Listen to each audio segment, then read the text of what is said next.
Breastfeeding is a beautiful and natural way to nourish your baby, but it can come with challenges. Here are some professional tips to make the journey smoother, along with a quick pumping tutorial. 1. Establish a routine. Begin breastfeeding as soon as possible after birth to stimulate milk production. Aim for regular feeds about every 2 to 3 hours. 2. Proper latching. Ensure your baby latches correctly to avoid discomfort and promote effective milk transfer.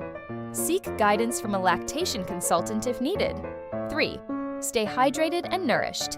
Drink plenty of water and maintain a balanced diet to support milk supply. When it comes to pumping, start by choosing a high-quality pump. Wash your hands and sterilize all parts before use.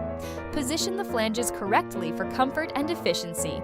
Then pump for 15 to 20 minutes per session and store milk in sterilized containers.